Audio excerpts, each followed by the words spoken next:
Jesus breaks with social convention. I could so easily have given a sermon on Luke chapter 10, verses 38 and following, that title, and it would have been so easy to illustrate it this week with all the hoopla about Donald Trump and his tweets and racism. And then I was looking into this, and I read this article in the New York Times of all places. And in the midst of all the anti-Trump rhetoric that we heard, this fellow Brett Stevens in the New York Times took a different tack. And he said, we better be careful. And he warned against the left's smugness and the attitudes that can be called Corbynism on the other side of the Atlantic, across the pond. And while Trump's thoughts are ill-advised, Stevens suggested that both right and left have their perceptions and their blind spots and ideologies that always lead to political grandstanding. And as with all cultures and subcultures, first century Judaism had its own social contexts. And in the midst of them, you have to understand, first of all, that women were less valued. Educational opportunities weren't afforded to women. Women were essentially forced to take a back seat when it came to some of the things of life and religion. And in this culture in which the disciples of rabbis were inherently men, we find here in Luke's gospel this intriguing oddity. Mary sitting at the feet of Rabbi Jesus. And he was called Rabbi. And she's hanging on to every word. Jesus breaks social convention. And he wasn't interested in putting women down and forcing them into some cultural box or telling them to go back home. Jesus honored human beings. And Mary sat at the feet of Jesus. But this isn't the main thought of this particular passage and this story of Mary and Martha and Jesus. The story, it turns on the responses of Jesus to Mary and Martha and what they were doing. And I don't know about you, but I have great sympathy for Martha. She has invited Jesus and probably a bunch of his disciples to stay in her home. And there were hospitality norms at that time, and those required that she would feed them, provide for her visitors. Maybe she had just heard the account of the Good Samaritan, and those were the verses just before this one, and she's endeavoring to show that, I can do something for people in need, people who are hungry, need a place to sleep, they're out, they're preaching, they're talking about the Word of God. I can do something. And so she's scurrying about, and she's doing good things, and she's trying to provide the best kosher meal that these boys had ever had in their life. And at a time before there was Cuisinart and natural gas ovens and all that sort of thing. And she is working her tail off. And Mary, she's sitting at Jesus' feet. And you can just feel the ire begin to rise in Martha. Now, a lot of men won't know about this, but having had a single-parent home for many years, and I can remember at times, and especially the times when the family descended on our house for Christmas or Easter. I remember one Easter, we had decided this was just me, but we're going to do turkey, and we're going to have potatoes, 2 different kinds, 3 different vegetables, salad, dessert, all the mix. And essentially, I was working my rear end off all day, getting ready. Now, many of the ladies will know what that's about because they do it all the time. but it's something. And here's Martha. I'm doing all this work, and she's just sitting there. Can you tell her to come and help? And Jesus surprises her by saying, Martha, Martha, you're worried and distracted by many things. You're worried. Mary has chosen the better part. There is need of only one thing. Mary has chosen the better part, which will not be taken away from her. Now you can imagine Martha. But she's just sitting there. She's just sitting there. How often is it that we perceive that listening to Jesus or interacting with Jesus, like in prayer or something, is just sitting there? But Mary is listening to Jesus. She's listening. And how important is it that we listen from time to time? Robert Caro, the Pulitzer Prize-winning biographer, said in his memoir that the key to research for biography is listening.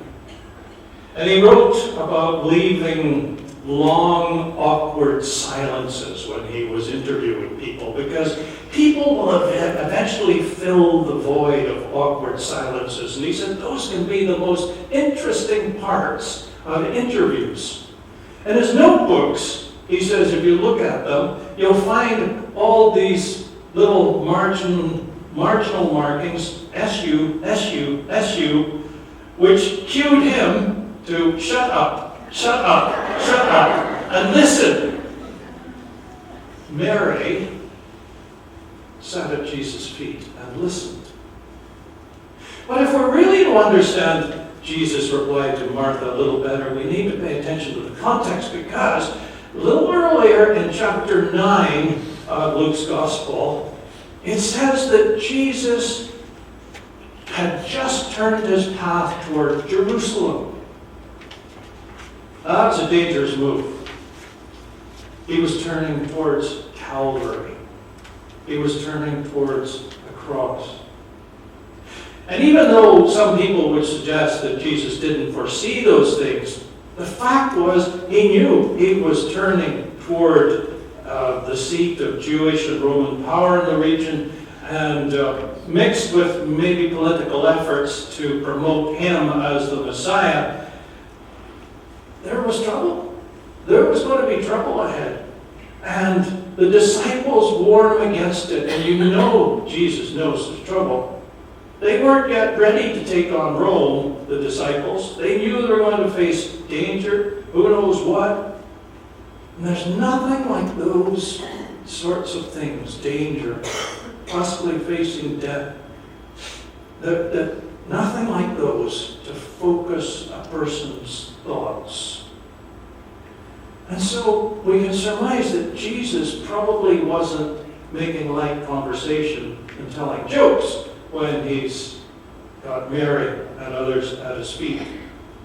It's probably the deepest part of Jesus' message, the focused message of the kingdom. It's probably front and center. This was a divine event, a divine intrusion. Jesus' words were focused. As Simon Peter says, Lord, to whom can we go? You have the words of eternal life.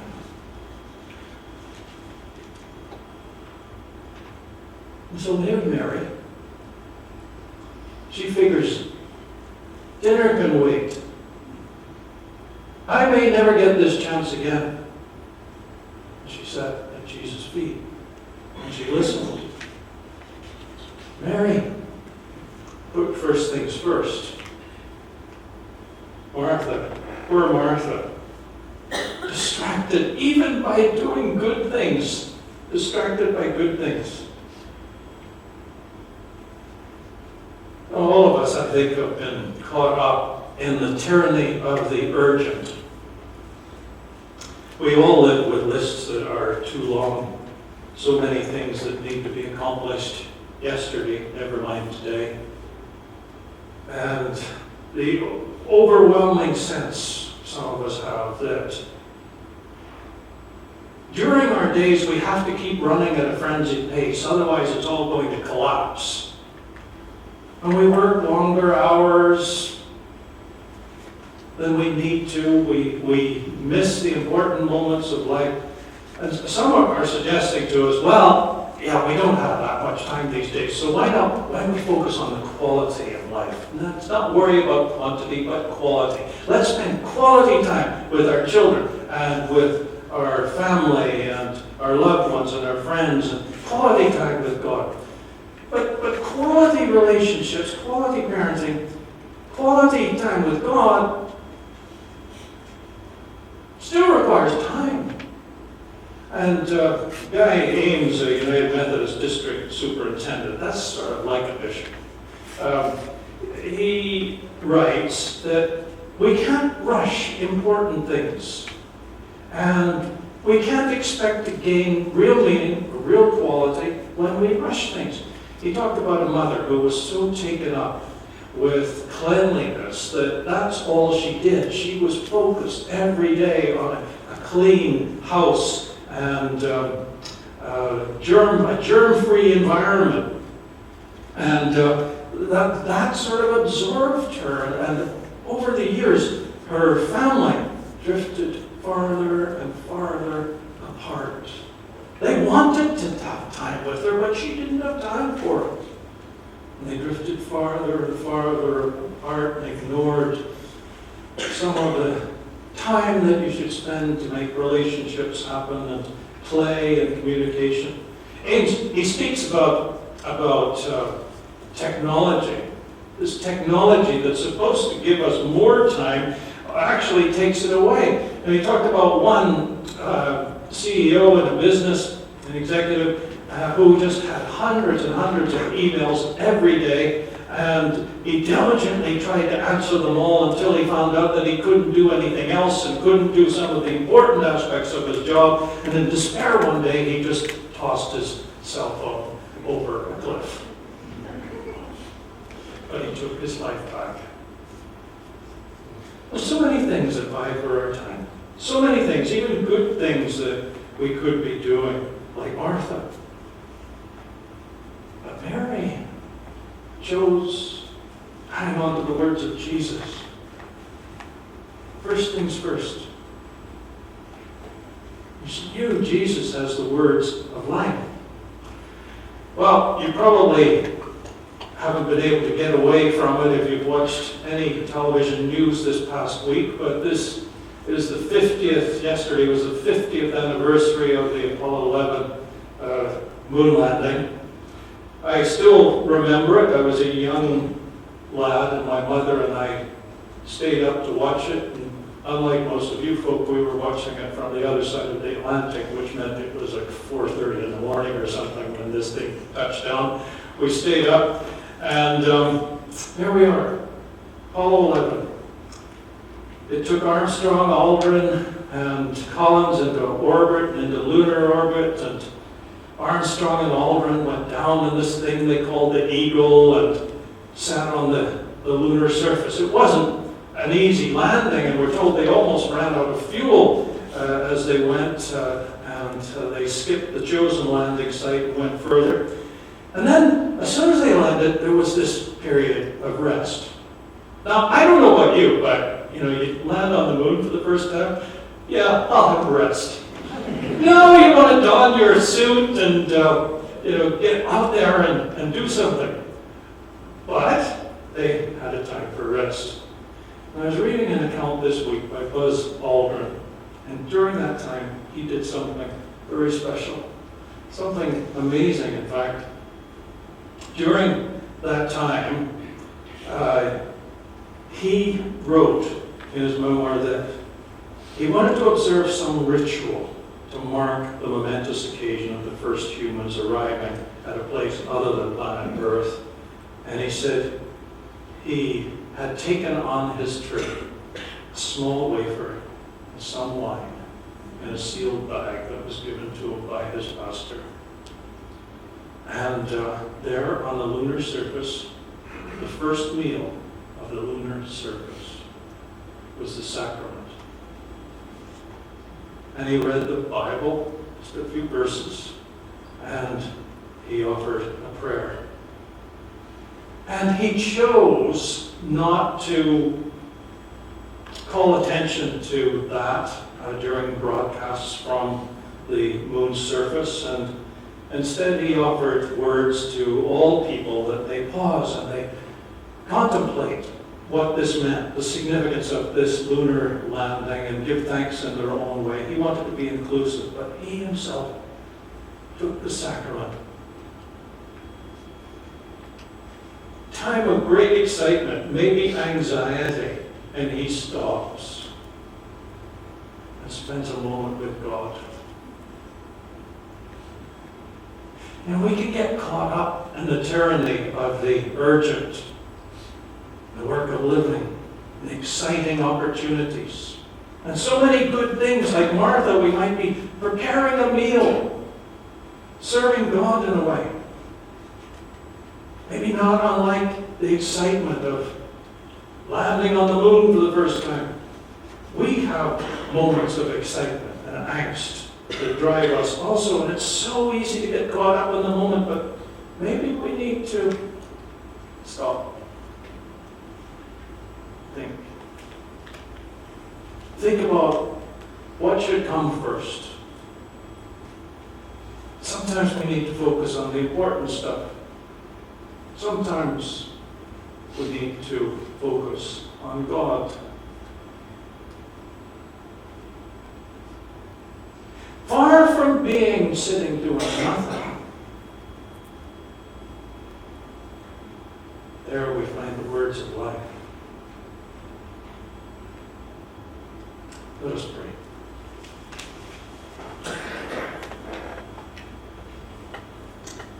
Gracious God, as we think about your word today,